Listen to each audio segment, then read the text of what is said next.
praise you, Lord. We exalt your name, mighty Father. We love you. We worship you. We adore you. We give you thanks. We give you praise. We give you all the honor. Heavenly Father, come in our midst, O Lord. Holy Spirit God, come in our midst, O Lord. We ask you to forgive us all our thoughts, words, and deeds, sins that we have committed. In our thoughts, words, and actions, we ask you to forgive us, mighty God. And even as we gather into your presence and as your word is released, O Lord, heal those amongst us who are sick, O Lord. We pray, O Lord, for Shanti, O Father, that you touch her, O Lord, and heal her of this dry cough that she is getting, O Father. Touch and heal her completely. Let nothing be wrong with her seriously, O Lord. Oh God, let the doctor give her a clean bill of health, oh Father, for the glory of your name. Give her peace of joy in her heart that passes understanding. Be with Dr. Rama, hallelujah, that you would touch her surgery place, oh Lord, where she has been operated, oh Lord, and that the scar should not trouble her. We submit her into your hands. We thank you for Vamsi Lata who has come after a long time. Bless her little baby, oh Lord. We ask your blessings upon the little baby, that the little girl may sleep at nights and give relief to her mother. We submit each one of us into your hands. Be with us, lead us, guide us. We thank you and praise you. In Jesus' mighty name we pray. Amen. Amen. Praise God, praise God, praise God, praise God. So we have been doing the prophet Zechariah, and just once more I will tell you that we are doing it in such a way that we saw that Zechariah has 8 visions. In the first 6 chapters, he has 8 visions. And in these visions, we find that God talks to him and prophesies to him. So we will discuss each vision, and each vision we will discuss 2 oracles. Oracles meaning messages. The first message will concern the first advent of Christ, the first coming of Christ. And the second oracle, or the second we will discuss, is the second coming of Christ. So 2 oracles with each visions, and we have completed 3 visions thus far. Now we come to the 4th vision. The 4th vision is found in Zechariah chapter 3. If you could open your Bibles, we will read it through. It's a small chapter, and then we will discuss it. So please open to Zechariah chapter 3. Please unmute whoever is reading. Please, one person read from verse 1 to 5, and the other person from verse 6 to 10. And he showed me Joshua the high priest standing before the angel of the Lord, and Satan standing at his right hand to resist him. And the Lord said unto Satan, the Lord rebuke thee, O Satan, even the Lord that hath chosen Jerusalem rebuke thee. Is not this a brand plucked out of fire? Now Joshua was clothed with filthy garments and stood before the angel, and he answered and spake unto those that stood before him, saying, take away the filthy garments from him. And unto him he said, behold, I have caused thine iniquity to pass from me, and I will clothe thee with change of raiment. And I said, let them set a fair mitre upon his head. So they set a fair mitre upon his head, and clothed them with garments, and the angel of the Lord stood by. Okay, thank you so much, Carolyn. Another person, please unmute and read from 6 to 10. Then the angel of the Lord admonished Joshua, saying, Thus says the Lord of hosts, if you will walk in my ways, and if you will keep my command, then you shall also judge my house, and likewise have charge of my courts. I will give you places to walk among these who stand here.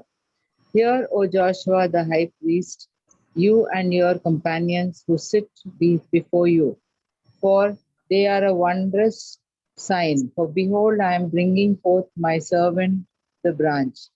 For behold, the stone that I have laid before Joshua, upon the stone are 7 eyes.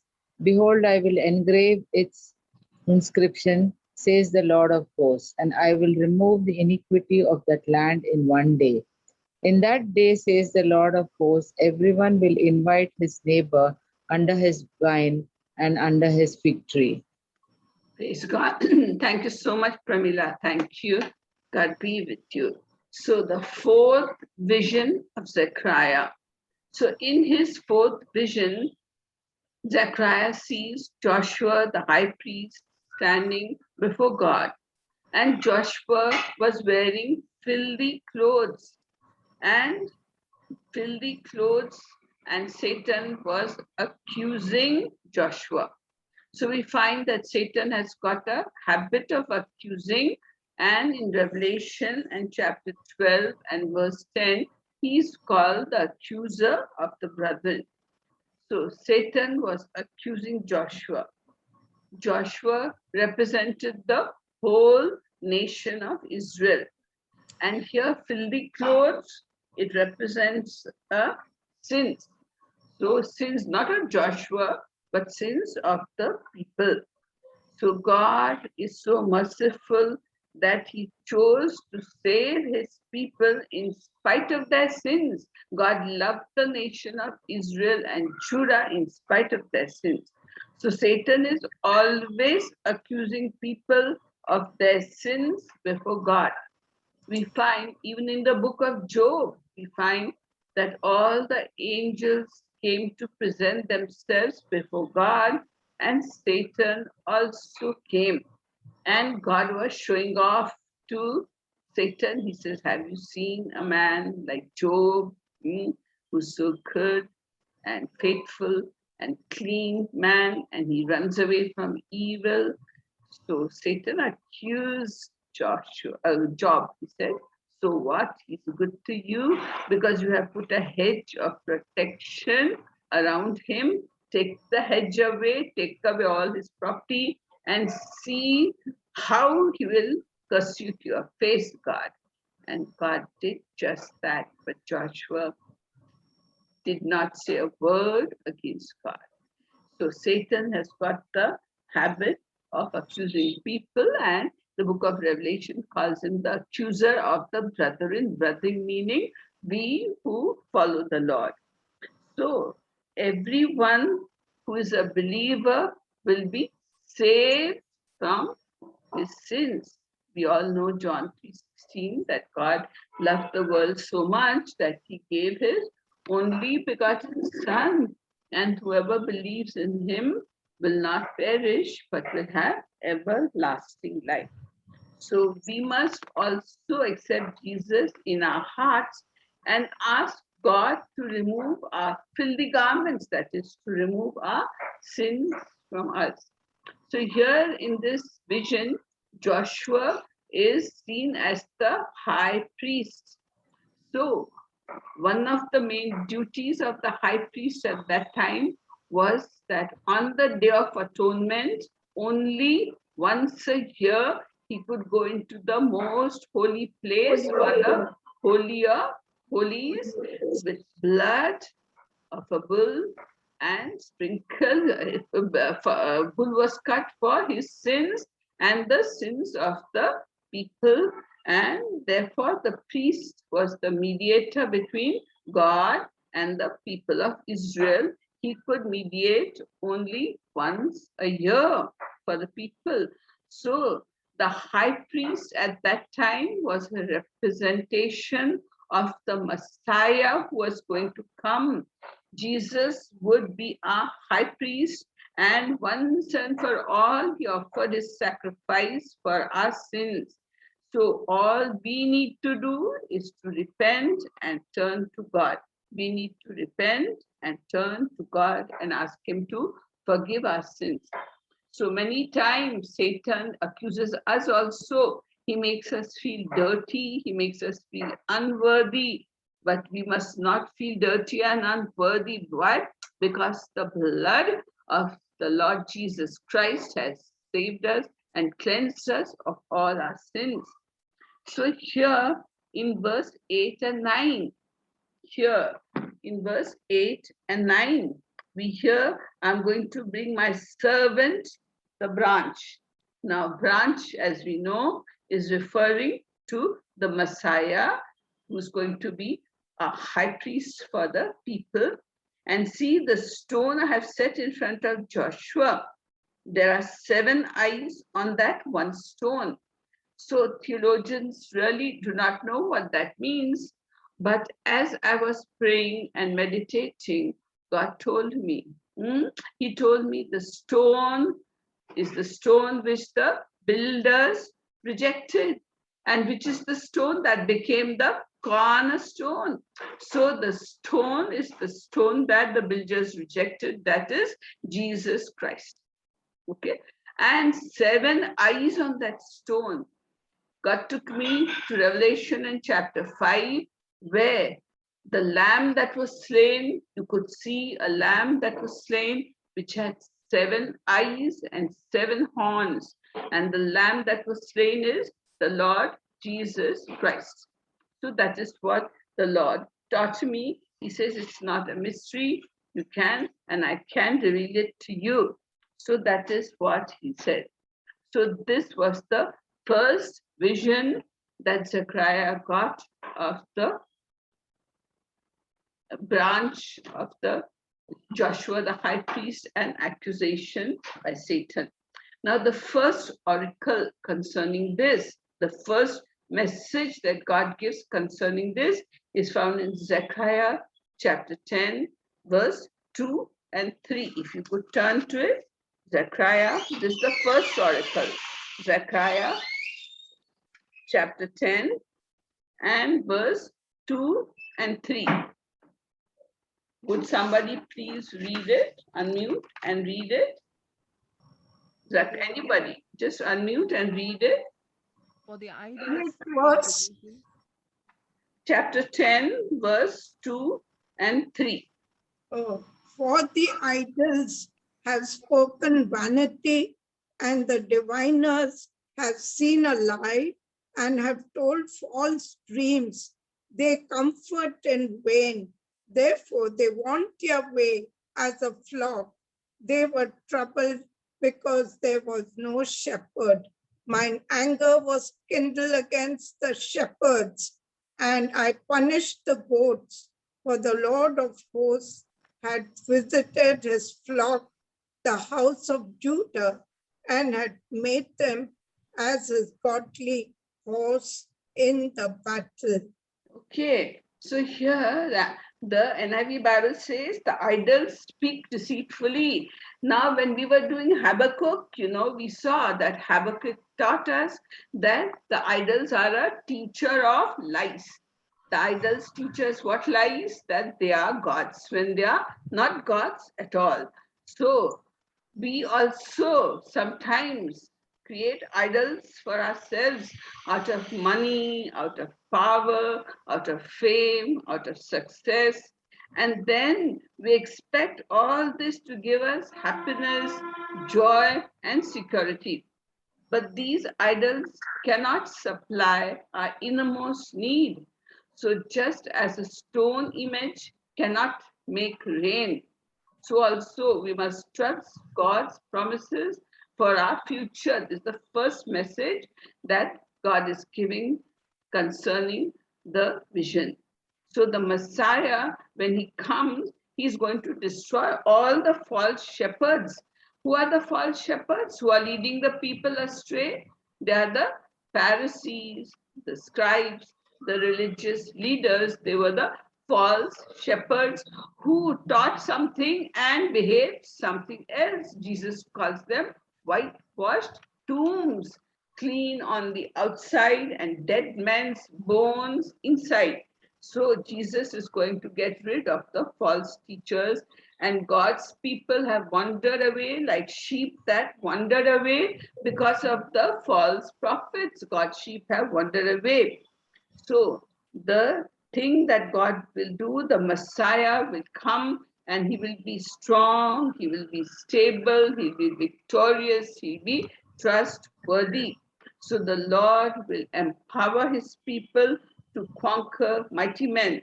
So his presence will enable the people to be victorious. So in the first oracle, we see that even we can have idols, but we shouldn't have these idols. We should have Jesus in our hearts.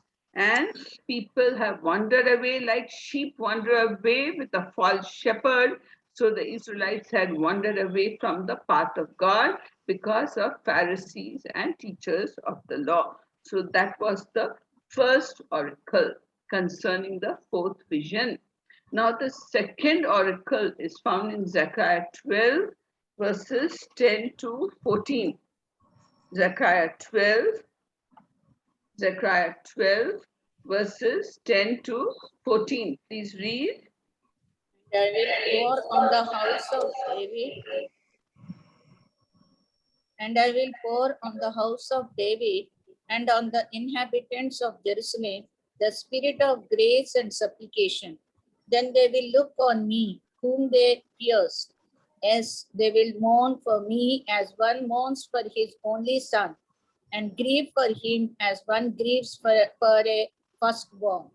In that day there shall be a great mourning in Jerusalem, like the mourning as Hadad Rimmon in the plain of Megiddo.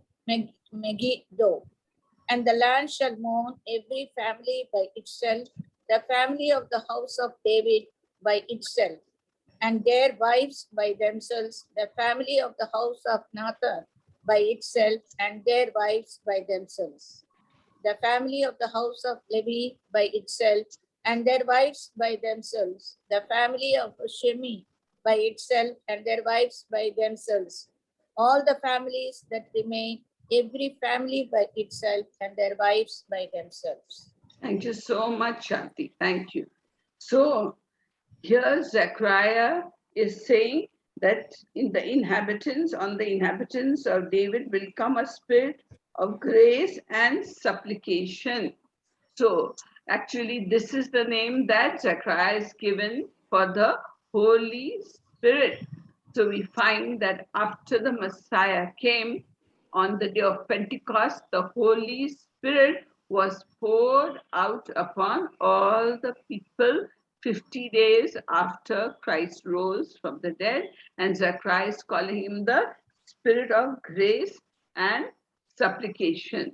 So it is the Holy Spirit that convicts the world of sin, righteousness, and judgment. So after the first coming of Christ, we find the Holy Spirit poured out upon the believers. And what does the Holy Spirit do? So the Holy Spirit does many things, but to us personally, he helps us how to pray. So in the same way, the Holy Spirit helps us in our weaknesses, for we do not know what to pray, how to pray, we do not know. But then many times the Holy Spirit prays to us with groans, which cannot be expressed in words. And God, who knows what the Holy Spirit is groaning to us, hears the cry of the Holy Spirit. So many times we too, when we are in trouble, we can't pray. When we are sick or in trouble, really we can't pray for ourselves. We can only groan and be sure that God is hearing those groans and he interprets those groans into words. And so therefore we should ask God to fill us with the Holy Spirit. So eventually people will realize that the God who was pierced and killed by them is really the Messiah. So even now the Jews don't accept it, but some of the believing Jews are accepting the fact that Jesus is the Messiah. So there will be an awakening of the people, and they will be sorry for their sins, and there will be a general and a genuine revival, and the crucified Messiah will be revealed to all the people. Why and how? Because in Philippians 2, chapter 10, it says, I'm sorry, Philippians chapter 2, verse 10, it says that Jesus is going to be the name above all names, and that at the name of Jesus, every knee shall bow and every tongue shall confess that Jesus is Lord. So this is going to happen in the second coming. When Christ comes, every knee will bow down to him and they will acknowledge that Jesus is the Lord of Lords. And then because of this, in Revelation chapter 5 and verse 13, we find John said like this. He said, I heard every creature in heaven, on earth, and under the earth, and on the sea, and all that is in them, whole universe is saying, to him who sits on the throne and unto the Lamb be praise and honor and glory and power, hallelujah, forever and ever and ever. So the whole of creation is going to praise the Lord God Jesus Christ in his second coming. So here, as you are reading, you saw in verse 11, Hadad Rimon. Hadad Rimon. It could be referring to the place in the plain of Megiddo where King Josiah was killed. Here it says, great weeping as the weeping in Hadad Rimon. So it could be referring to the plain of Megiddo where King Josiah was killed and his death was mourned by all the people. That is what it is referring to. Yes. And the second oracle is found in Zechariah 14 and verse 8. The second oracle of the fourth vision is found in Zechariah 14 and verse 8. Please read it. Zechariah 14 and verse 8. Yes, please read. Unmute and read. And in that day it shall be that living water shall flow from Jerusalem, half of them toward the eastern sea, and half of them toward the western sea. In both summer and winter it shall occur. And the Lord shall be king over all the earth. In that day it shall be the Lord is one, and his name one. Man, so the NIV, yes, only verse 8. Only verse 8. So we find the NIV Bible says like this, on that day, living water will flow out from Jerusalem, half to the east to the Dead Sea, and half of it to the west to the Mediterranean Sea in summer and in winter. Now, Chanti, you have been to Israel, haven't you? Yes. And you have seen the Dead Sea? Yes. How is it over there? Nice, sister. Very, very good. Very nice. We can float there. You can float there. Why? We will not be drowned there. Okay. Yeah. And is there any trees and flowering plants and all over there? Yes. There is trees and flowering plants? No, flowering parts, I didn't see. Some trees I saw. Bushy trees, that grow in the wasteland. Yeah. Huh? Yes. Because the land is very salty. The Dead Sea is called like that. Are there fish and all in the water? Not in the water. Not in the water, huh? Water. No fish. That's why it's called a Dead Sea, isn't it? Yes. That's right. And it has 300% salinity. Oh, you have been there also, Carolyn? No. I have geography teacher. Oh, praise God. So 300% salinity, okay? But now what is this saying? It's saying on that day, living water will flow out from Jerusalem, half to the east to the Dead Sea. Now, to understand this better, please turn to Ezekiel and chapter 47. Ezekiel and chapter 47. We will see what is going to happen in the Dead Sea. And we have to read 12 verses. So I request two ladies to be prepared. One lady to read from verse 1 till 6, and the other lady to read from 7 till 12. Which chapter? Chapter 47. Oh, Ezekiel chapter 47.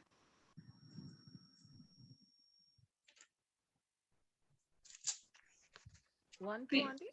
please read 1, 2. 1 to 6. And he brought me back to the door of the temple, and there was Can't hear you. Can't hear you. Okay. Now, auntie? Yeah, a little louder, please. Now? Yeah.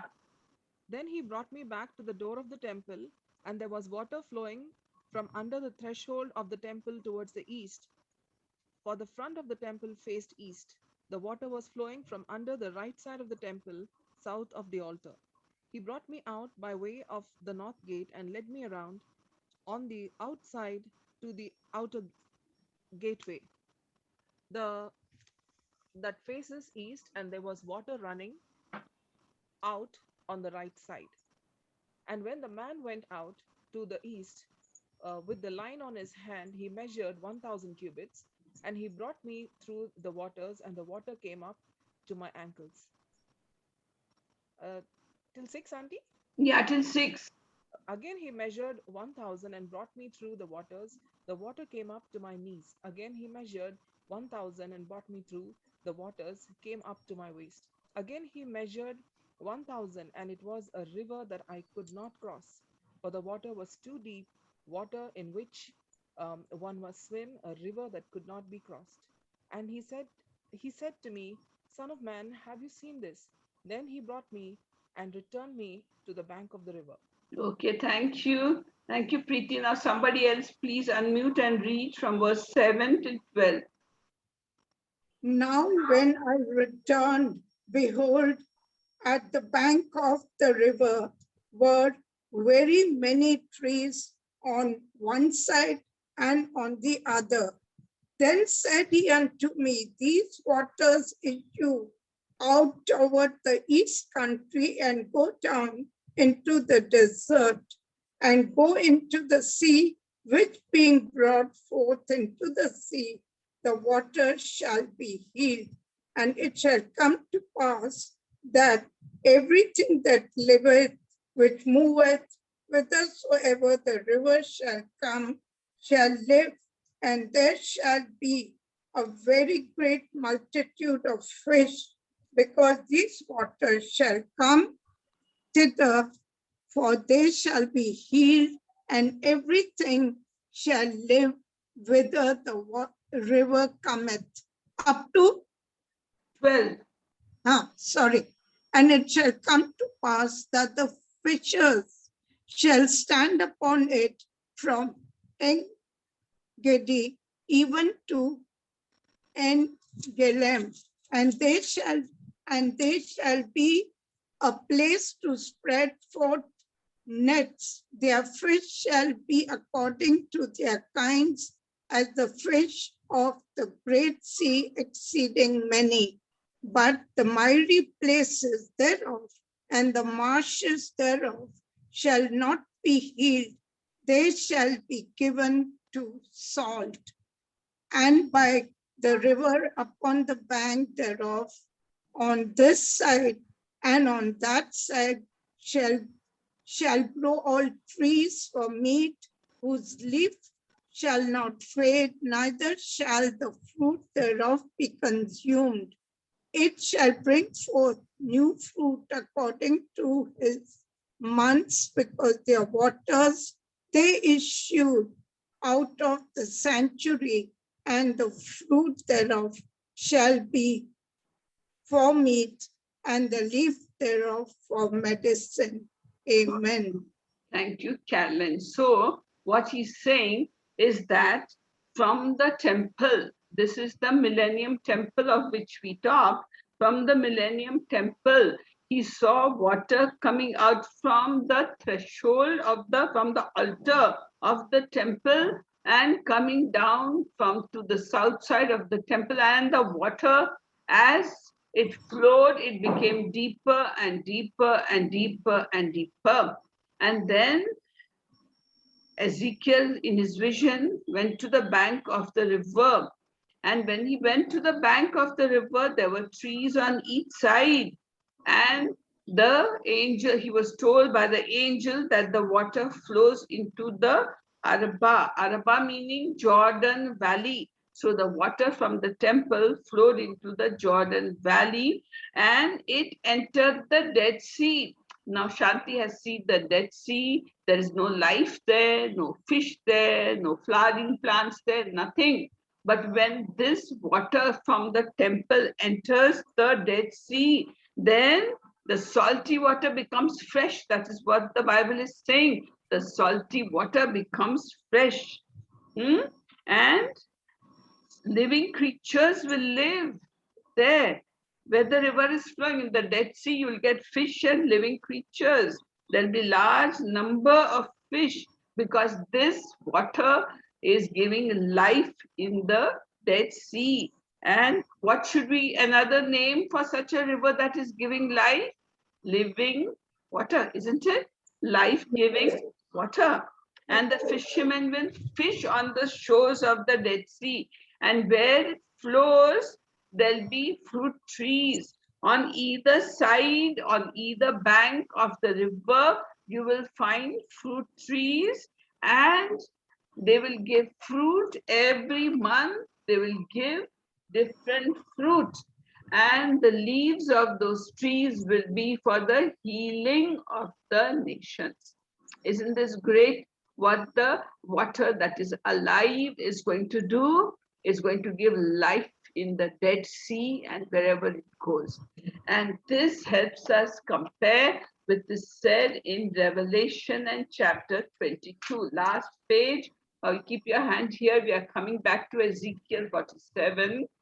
But we find that in Revelation and chapter 22, we find in John's vision. Would somebody like to read from verse 1 to verse 3?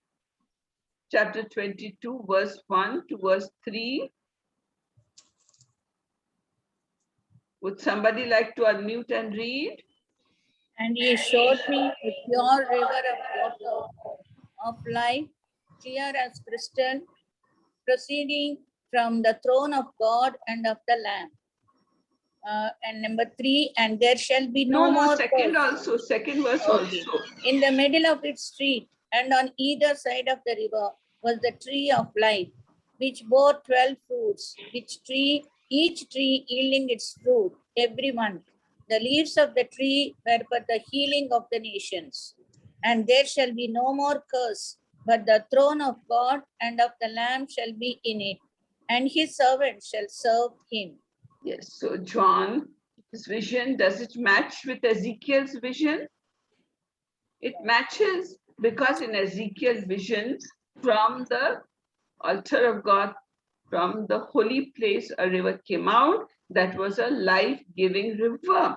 And here in Revelation 22, the angel showed him the water of life that was flowing from the throne of God and from in the middle of the street on either side of the river was the tree of life bearing 12 kinds of fruit. Ezekiel talks the same thing. He says there were trees on both sides of the river bearing 12 types of fruit, and the leaves of the tree are for the healing of the nations, exactly what Ezekiel also describes. So such a great thing that is said by Zechariah, that the waters will flow to the east to the Dead Sea, and Ezekiel describes it. Now, what is this living water? Keep your hand in Ezekiel, we are coming back there. What is this living water? So I'll just explain to you. When Jesus sat by the well in Samaria. In John chapter 4, we find that he told the Samaritan woman, if you only knew who you are talking to, he would give you living waters. And what is this living water? In John chapter 7, verse 37 to 39, Jesus spoke at the Feast of the Tabernacles in Jerusalem. He stood up and said, if anyone is thirsty, let him come unto me, and I will give him living waters to drink. For out of their belly or out of their innermost depths shall flow rivers of living water. And the Bible says, this spake he of the Holy Spirit that was going to be given. So the living water, the water of life, is referring to the work of the Holy Spirit. And now, coming back to Ezekiel, we saw from verse 1 to verse 6 that from the temple of God, the river flowed. The river came, it flowed, and it was first ankle deep. And what did I say living water is? The Holy Spirit.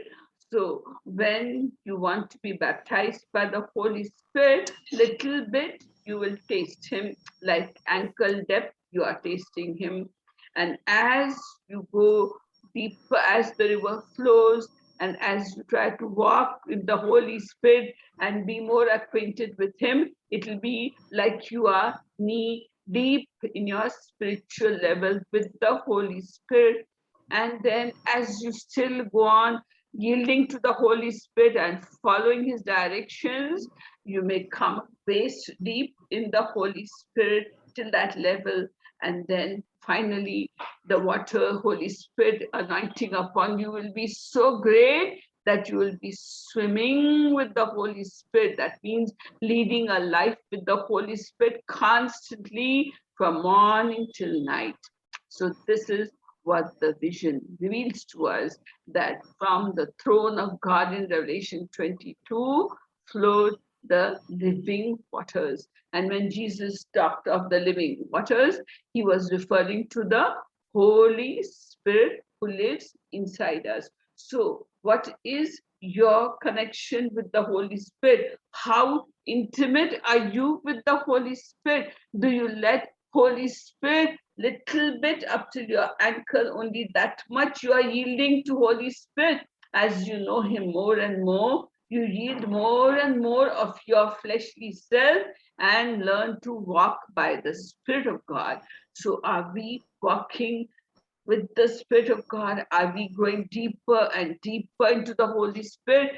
The whole lifetime is not enough to walk with the Holy Spirit. So therefore, whatever life, at whatever stage of life we are in, let us make it a decision to walk in the Holy Spirit. Let Holy Spirit take slowly, total and complete control of your thoughts, of your words, and of your actions. And if you let God rule in you, you will have a heaven on earth right there in your home. Even with the problems that each one of us has, different problems, because life is not perfect. When Adam sinned, perfection went out of the world. So therefore Satan is there. We saw he's the accuser of the brethren, accusing us before God day and night. So let us decide to yield to the Holy Spirit, to thirst for the Holy Spirit and long for the Holy Spirit. And the Bible is very clear. If you being evil know how to give good gifts to your children, how much more will Father God give the Holy Spirit to them that ask him? So when people were crying when Jesus was going away, Jesus said, I'm not going away forever. I'll come back to you. So Jesus has come back and he's living not just with us. Disciples felt him, touched him, saw him, ate with him. But now Jesus, through the Holy Spirit, is living inside of us and helping us walk in his ways. So this is the wonderful thing that Zechariah taught in his fourth vision. We saw that he saw Satan accusing Joshua, the high priest, And God said, remove his filthy garments, remove his sins. Similarly, we should remove our filthy garments, we should remove our sin and turn to God. And as Zechariah, nothing could then accuse him, Satan could accuse him. God said, I'll send the branch. I'll send the branch and the stone with 7 eyes. That is referring to Christ, the Lamb of God, who would be slain. And Christ is the solid rock upon which we stand. And so this is what we learned. And this is what Zechariah says, with matches with what Ezekiel says, with matches with what the book of Revelation says. So every word of God is true and holy, and it leads us into all righteousness. Let us thank God and pray for his holy word.